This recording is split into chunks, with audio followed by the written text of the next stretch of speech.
Friends, তোমরা সবাই কেমন আছো? আশা করি সবাই ভালো আছো। তো আমিও খুব ভালো আছি। তো আজকে একটা দিনটি খুবই আমার জীবনে একটা সবথেকে ভালো দিন, কারণ আমি 10 মাস পর আজকে আমি বাড়ি যাচ্ছি, কাশিয়ারা, আমার বাপের বাড়ি। তো আমি বাড়ি যাব বলে আজকে সকাল সকালই উঠে পড়েছি 5টার সময়। এবার তোমার দাদা ভাইও যাবে, তার জন্য ও অনেকটা দেরিতেই উঠেছে, 7-8টার সময়। এই আমি এখন বিছানা তুলতে চলে এসেছি। বিছানা তুলে কাজ মাছ বাগিয়ে তারপর রেডি হয়ে আমি বাড়ি যাব।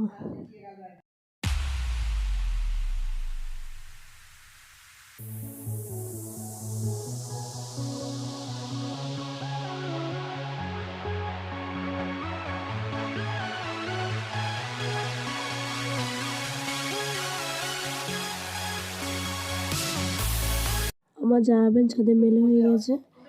এরপর আমি চুল বাঁধতে এসেছি, চুলটা ছাড়িয়ে নিচ্ছি, খুব জোর পড়ে গেছে।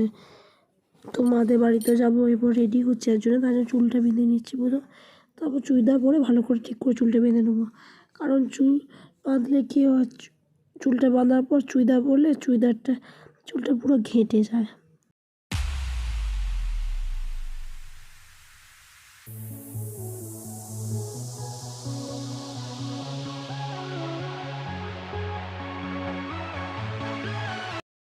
তারপর আমি টোটো করে কাশিয়ারা চলে এসেছি। তো দেখানো হয়নি তোমাদের ভিডিওতে। দেখো, তোমাদের দাদাভাই ঘরে বসে আছে, আর এদিকে মা খেতে দিয়েছে আমায় লুচি। খাওয়া দেওয়ার পর আমি চলে এসেছি ঠাকুর ঘরে, আমাদের বাড়ির সুভিক্ষে তলায়। তো দাদা পুজো করতে বসে পড়েছে, মা ওদিকে ভোগ রান্না করে দিয়েছে, আর শাড়ি, আলতা, সিঁদুর এসব দিয়েছে। তো দাদা এরপর ঠাকুরটাকে কাপড় পরানোর জন্য কাপড়টা গুছাচ্ছে।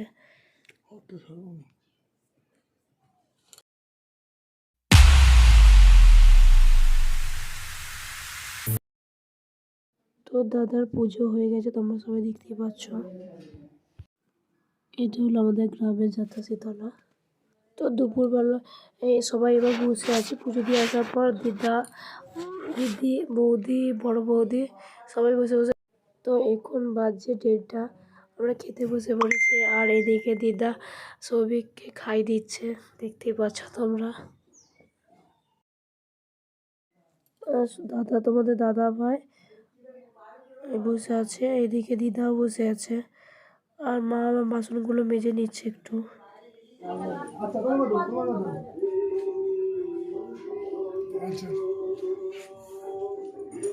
একটা মিষ্টি নিয়ে আসবে, ওকে একটা দিই। দাদা দিচ্ছি কি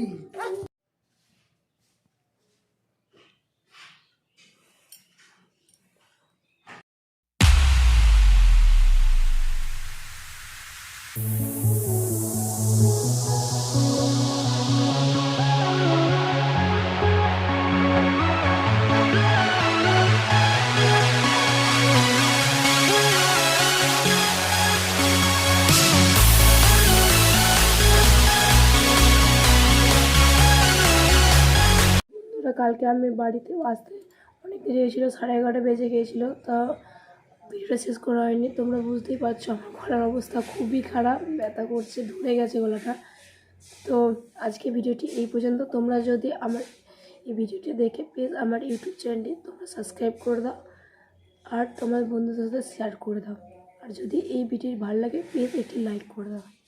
টাটা।